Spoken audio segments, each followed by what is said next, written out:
We have a very special guest today, but first, I'm looking good, feeling good, loving life. I hope that you can say the same. Today, my guest, he is a virtual stalwart in Western Pennsylvania and sort of a big area of independent wrestling. He is a 40-year veteran of independent wrestling. He is the best known ring announcer around. He is Mr.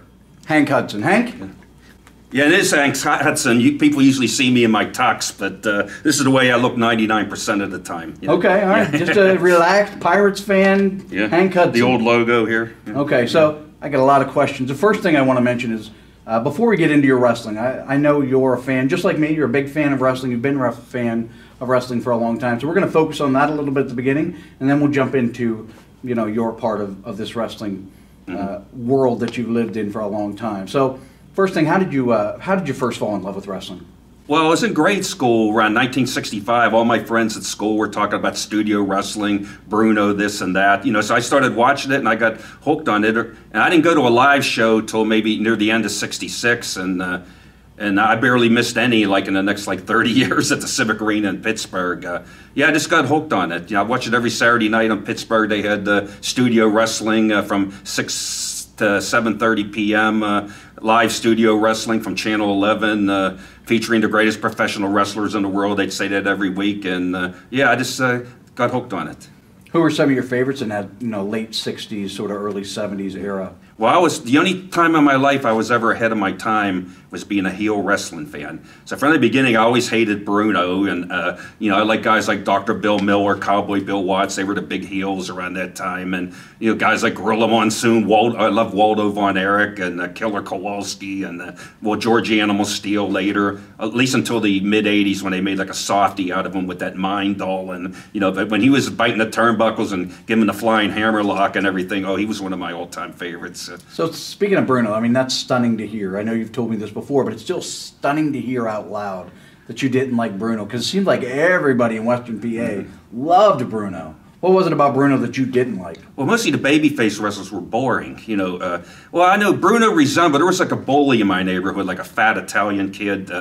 He sort of looked a cross between like Bubba Ray Dudley when he was Bully Ray and facially like Bruno. He was like a big loudmouth fat kid that grew up before everybody and was like a bully, and nobody could handle him, because when you're a kid, you know, if the kid's like outweighs you by 30 pounds, unless you kick him in the balls, you're not going to be able to beat him in a fight. Yeah, so maybe that was what turned me against Bruno, because this kid looked so much like Bruno, and he loved Bruno, this asshole bully that I had to deal with when I was a kid. So you hated Bruno, and but you loved the heels. What was it about them that attracted you? They were just more interesting. Like Waldo Von Erich, you know, he was like he's really a Canadian, but you know, he's playing a German from Stuttgart, Germany. He just like dripped with arrogance. His promos are just like, I can see why people hate him, because Bruno was always like, he was actually the promoter for years in Pittsburgh. I never knew that till maybe 25 years ago. But they were still fighting World War II yet. You know, you had like so many like Germans that were heels and Japanese wrestlers that were healed. And then they finally like merged into the developed into the Cold War with the Russians, and then later on with the Iranians and the Iraqis. You know, I guess they call it xenophobia, but it was like fun to have xenophobia in wrestling. It was great. I mean, were you loud during these shows, or you just sort of sit and enjoy? Because I can't imagine during that era, late '60s, early '70s, like everybody sort of cheered the good guys and booed the bad guys. Were you there cheering for the bad guys? Were you sort of an exclusive? I never dared do that at the arena when I was a kid, because there used to be fights at the arena when people all thought it was real and everything. And no, I'd quietly root for the heels and be happy. But when I turned 21, see, Channel 11 studio wrestling, you couldn't be in there unless you were 21. So I finally hit my 21st birthday. By that time, it was Super Pro Wrestling, and it was syndicated, so they'd tape 2 or 3 shows at once. And I met some other people up there that were heel fans, and there'd be like 4 to 6 of us, and we'd be cheering in unison so loud for like Stan the Man Stasiak and like different heel wrestlers. We'd be outdrawing like the baby fans who weren't like yelling in unison. Yeah, they'd be cocking their fists at us and everything, and you know, like mumbling you know, F-bombs under their breath and everything. But oh yeah, that's the only time I really got loud, is there. You know, I had a little more courage there, I guess, to cheer. Yeah. Did they serve alcohol there, or why weren't you allowed into your 21? No, I guess, well, years ago, they didn't have no trouble filling the seats. So I guess they didn't want kids like running around. But near the end of the studio wrestling, super pro wrestling area, it was like really going downhill, like the talent. And they couldn't even fill up half of the studio. And they were just letting, when I started going there, they were starting to let like kids in there just like on the slide, just to have heads in the audience, to have somebody there, It was just like, the talent level was just going downhill so much. And by the year later, like the WWF took over Pittsburgh totally, and Gorilla Monsoon was actually the promoter in Pittsburgh, like behind the scenes from like '75 till almost before the WrestleMania era, and they started in '85. I know you met Bruno several times in the years after that. Did you ever tell him about how you felt about him as a kid? No, I only got to introduce him twice. He was like a guest at the show. I never got to introduce him when he was actually wrestling in the ring. He'd be, I think for Sal Conti's show one time I introduced him. He was an autograph guest. And when they did a show there's a guy, I don't know if you ever heard of Mark Curtis, Brian Hildebrand. They did like a show in Ross Traver Ice Garden for him. I was the ring announcer for that. And Bruno was a special guest. And I introduced him when he came into the ring. But I never really talked to him. But here's like a good story about like Bruno. I've never really told this to anybody. In the waning days, Channel 11, like I said, I went up there for the tapings, and we almost got in a little bit of trouble there. Bruno was up there. He was feuding with Baron von Raschke then, and Sheik was like coming in next. Like Sheik was on the tapings too, and we were booing Bruno during this interview and everything. We were like so loud. It was me and my brother-in-law and his like younger brother, and then a couple other people like joined in. And Bruno actually come over to the side of the bleachers when they were signing off for the commercial, like fading out for that, and he come over and challenged us out in the parking lot. This is the God's honest truth. He didn't like us booing him. Wow. Oh yeah, he said, and I said, Bruno, we just like the bad guys. And Bruno said, you guys are all. I knew you were all moth. Yeah. Well, I mean, the three of us, like Bruno, still would have killed us. 3-on-1. But that's personal that he wanted to fight you. Yeah, I know promoter Gene Dargan. I used to do some write-ups for him. He used to run like Johnstown and Altoona. I did him for about a year until I was getting so much overtime in my postal job I couldn't do it anymore. And he told me Bruno was a vicious person. That's going to surprise people. That was his word for Bruno, vicious. Huh. Yeah, he challenged us out in the parking lot. That's unbelievable to hear. All you ever hear about Bruno is how much of a gentleman he was and how much class. So it's a little surprising. Yeah. A little surprising. Yeah, I guess he had his dark side too. Yeah. I don't want to like fight him. I was just like having fun. Sure. Were you affected at all whenever he passed here a few months ago? No, just no different than anybody else passing away. I wasn't really like. Bruno was the promoter in Pittsburgh, but he held back wrestling in Pittsburgh a lot too. The way he promoted. He had always like. It was part of the WWF, but they had their separate TV with studio wrestling. They usually didn't show the other TV that the people in New York and Boston and Washington. Once in a while, they'd have it on a UHF station for a few months, and then they would take it off. But Bruno would bring in. Bruno could have made a lot more money in Pittsburgh if he would have included other ethnicities. It was almost all Italian guys, Not that they weren't good wrestlers, but if he would have had maybe one or two less Italian guys and maybe a Bobo Brazil or a Mighty Igor or some other ethnic group, to appeal to them people, he would have drew a lot more people, And that's one way he held back wrestling. That's what happened when Bruno lost the belt to superstar Billy Graham in I guess it was 77, I think he lost it, yeah. And when they brought Ivan Putski to Pittsburgh, the main events against Bruno, not against Bruno, Ivan Putski against Superstar, the crowds doubled.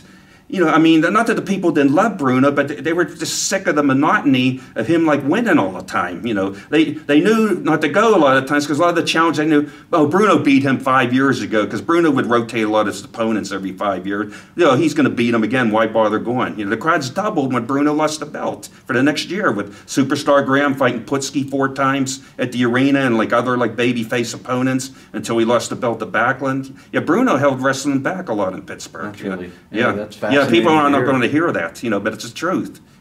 So you've been a fan continuously. Was there ever a break where you stepped away and stopped watching wrestling? No, not really. Well, really about now, just the current product. Like I'll have Raw and SmackDown on the TV, but sometimes I'm switching over to the Pirates game, or if the Steelers are on Monday Night Football, hell with the Raw anymore. I'm watching the Steelers game, you know. Yeah, I mean, this the product the last 2 or 3 years, especially since when CM Punk was champion. I mean, that just killed my like suspension of disbelief. For the worse. You know, when that guy, I mean, that guy probably couldn't, at that time, probably couldn't beat anybody in the WWF in a real fight. You know, he probably could now because he's had some MMA training. But yeah, I mean, they had him like holding the belt, and then they got these, you know, guys like AJ Styles and stuff. They're like acrobats. They should be in like 205 Live, or, you know, I can't watch that. You know, I can't take seriously Balor against Braun Strowman. You know, and they have like Balor almost like beating him on TV like a few weeks ago. Right. Yeah, I guess this is the biggest break from TV wrestling I'm taking. It got my half interest, you know, instead of my total interest. So we know what your least favorite is. Let's talk about, there's all these different eras in wrestling. Of course, there's the studio wrestling, and then I guess you'd call maybe the Backlund era of the late 70s, early 80s, the Hogan era, the Attitude era, maybe the PG era where Cena was on top. Let's sort of break each down. What do you think were some of the positives and negatives of, say, the studio wrestling era? Well, the studio wrestling era, well, I was a total mark then, you know, so that made it more exciting, you know. I mean, you sort of thought that it couldn't be, but then you didn't know for sure, you know, and, you know, you didn't know about the blades and stuff like that, you know, so I was a mark then, so I guess that was the best, because I think my favorite match I ever saw was the time I thought Bruno was really going to lose the belt, and I was like so into this match. It was against a guy named Hans Mortier. I don't know if you ever heard of him. Heard of him, yeah, he was a German. Well, he actually wasn't a German. I think he was from Dutch or from Holland or something, but, you know, he was the great Hans Mortier, and he was the master of the full Nelson hold. And as legend had it, the longer he had the hold applied, the more his knuckles would like swell together. And there was like no way that, you know, you could break the hold because his knuckles. And he had Bruno in that full Nelson for like 5 minutes. And I'm like, we snuck down to ringside. We're like halfway back in ringside. We were like, me and my buddy were so heavy, we thought Bruno was going to lose the belt because there was no way he was going to break that hold. The referee kept going over, like raising, dropping his arm. And he would just barely do it before the third one. He'd get some life. But then finally, after like 5 minutes, Mortier started ramming his head into a turnbuckle, and Bruno like pushed back with his feet, like and pinned him that way, pushed him on his back. And it's a pretty famous finish. We've seen it a lot over the years with Bret Hart and some of these other guys. Yeah, well, Bruno was using that. I found out later, well, this was 68, the match I'm talking about, but when I said earlier that Bruno would recycle a lot of his same opponents every 5 years, well, when I was in college, I went back and microfilm at the big Carnegie Library across from the Pitt campus when I was going there. And in 1963, he beat Mortier the same way, you know. And then later on, when Bruno wrestled, I remember one of Bruno's last matches of his career, they had him up at the Golden Dome, Beaver County Golden Dome, for a spot show. He was taking Ken Patera's place against Hercules Hernandez, and Hercules had him in the full Nelson. Bruno beat him the same way. He pushed off on the turnbuckle. They recycled the old finishes over and over. Yeah. Okay, so let's move forward a little bit to, well, I guess we'd call the Bob Backlund era of the late 70s and early 80s. What were some of the positive and negatives from that particular era of wrestling in your mind? Yeah, well, the positive thing is, before Backlund and Superstar Graham were champion, they put all their eggs in Bruno's basket. You know, and the thing is, you know, it was Bruno and like hardly anything underneath the card. And what they did, they learned a lesson when Pedro Morales was champion, when Bruno wanted to break in 71. So Pedro was champion like for almost 3 years, from like early 71 till like near the end of 73. But even though Pedro was selling out the Madison Square Garden every show, around the other areas, you know, the people just didn't give a crap about him, that didn't have a Puerto Rican population. So they had to coax Bruno to come back and win the belt again, like in late 73. And what they did, he had him over a barrel. You know, he only wanted like so many dates, and they had to give it to him because their big arenas were hurting. You know, at least Bruno, you know, I wasn't a fan of his, but at least he looked credible. You know, he looked like he could like beat most of those guys' asses that he wrestled. You know, unlike a lot of the wrestlers today that don't really look like it.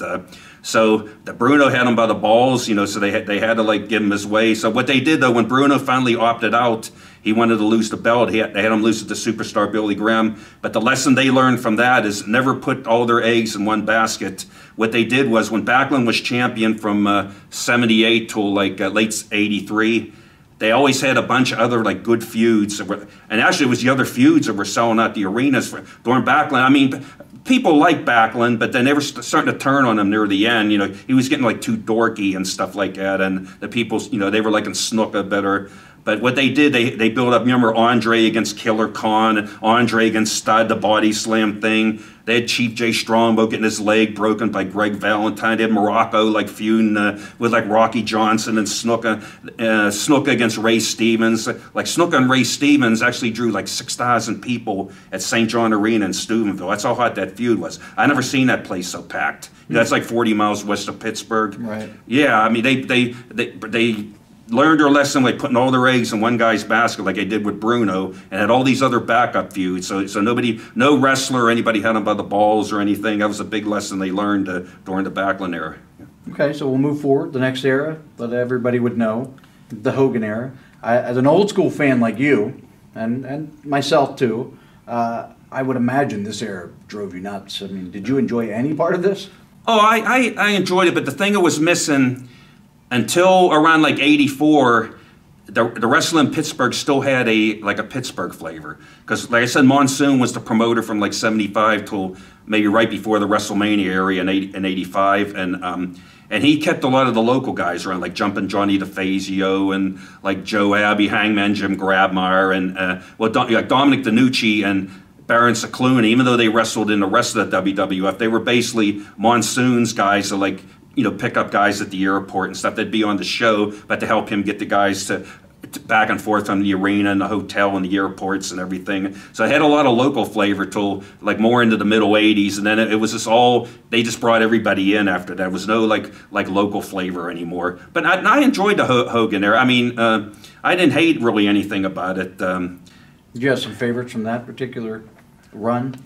Well, people used to laugh at this. The guys, I used to like the character guys, like Tugboat and Bastion Booger and the Warlord. You know, I like these big, like tough-looking guys that you'd walk down like a dark alley, you know, if you were afraid to go down there. You know, I wouldn't want to walk down the back alley with AJ Styles. You know, I mean, he still might beat the guy's ass, but you'd get into a fight. But if you're walking down there with the Warlord, the people are going to run. You're not going to have to fight. You know. Sure. But yeah, I like the big comic characters they had, Bastion Booger. Okay, so next era.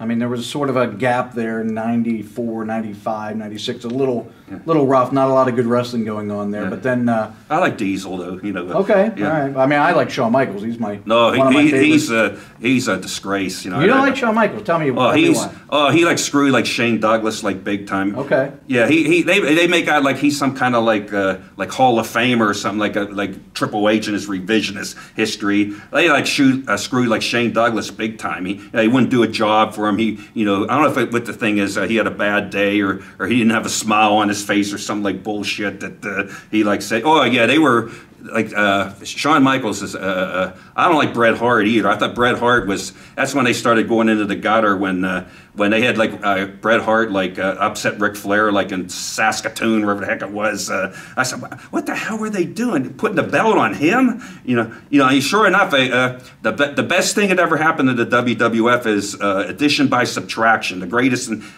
addition by subtraction is history when they let Bret Hart go to WCW. Right after that, Stone Cold and The Rock, you know, the WWF went skyrocketed when WCW went into the toilet. And then they got rid of Shawn Michaels for 4 years because he hurt his back or something. And that's when they skyrocketed. They got rid of those two. They were dragging down the WWF. I think that, I mean, a lot of people would be surprised to hear that, because I think historically people would say Shawn Michaels has had some of the greatest matches in the history of wrestling. A lot of people would say that. Not just me. I mean, people in general would say some of these matches. The matches, were there ever a point where you enjoyed Bret Hart matches and Shawn Michaels matches, or you just there was nothing about them that you enjoyed? You have to be able to suspend disbelief. That's the problem with today's wrestling. You know, you got these like guys like Austin Aries, like being the heavyweight champ down at TNA. Not that Austin Aries couldn't kill the average guy on the street, because he's probably in great shape, and you know, he looks like he used to be a college wrestler the way he's built. You know, maybe like a 160-pound class or something. But you can't. You got to be able to suspend disbelief. You know, Shawn Michaels, for what I heard, he was like pretty wimpy, like in real life. He wasn't really a tough guy. You know, I heard he got his like ass beat on the street by some Marine one time, but you know, in a street fight, you know, you got to have guys that, you know, look like they're tough. You know, look like they can really beat somebody's ass if they have to. You know, you got to be able to suspend disbelief. You know. Okay, so let's move forward a little bit. We got the Attitude Era coming up here with guys like Austin and The Rock. What were your thoughts on that particular era of wrestling? Well, the only thing I didn't like about that era, it just got too filthy. Okay. You know, with that, like, you know, they were trying to get Mark Henry. I think they had like a 10-year contract with him. You know, and they were trying to get him to quit. You know, so they were like humiliating him, like having what's his name, like Mae Young, like having his baby and stuff like that. And I mean, some of that stupid, you know, that idiot Vince Russo, they were like listening to him, and you know, you ever listen to too many like wrong people, like all this like filth and everything they were doing. You know, and plus The Rock was like really like ignorant. I mean, like Stone Cold and Rock like sort of started in an era where the baby faces were like ignorant. You know, they treating authority figures like garbage. I remember he'd call that Kevin Kelly. Rock would call him a hermaphrodite and stuff like that. And you know, they were just like ignorant. You know, ignorant to the you know the authority figures and everything. Like, you know, I really didn't like that part of it. Okay, well, let's move forward a little further. We got the next era is sort of, I know a lot of fans today really don't like, is the PG era with Cena and all that. You have thoughts on that particular era of wrestling? I didn't really hate it, but I wasn't really, by that point I was like quitting going to the live shows. Like I had a streak from like 1968 to 1998. It was like a month short of 30 years where I didn't miss one show at the Pittsburgh Civic Arena. That's unbelievable. Yeah, and then finally it got to the point where I was going to have to turn down some lucrative shows like Ring of Nonsense. I said, well, nobody gives a crap about that streak anyhow. So, and then I, you know, started missing a lot of shows after that because it really, I wasn't as much interested in it as I was before. I mean, a live show once a month when they used to run them once a month at Civic Arena, I couldn't wait for it. I used to count the days, you know. Mm-hmm. And then later on in the 90s, it got to be maybe quarterly, like maybe 4 times a year. And now it's probably maybe only even 3 times a year, you know. Okay. So, not a lot of thoughts on John Cena. Well, we're jumping ahead a little bit here, yeah. But you brought it up and I thought about it. You said about, you know, you really love great big guys and you've not liked these small guys that are out here. When I go to an independent show now, I'm saying like 80% of the guys don't look like they could be in a fight. You're on independent shows every weekend. I mean, do you derive any enjoyment out of these independent shows at this point? Because there's so many guys that don't look like they've ever even been in one fight in their whole life.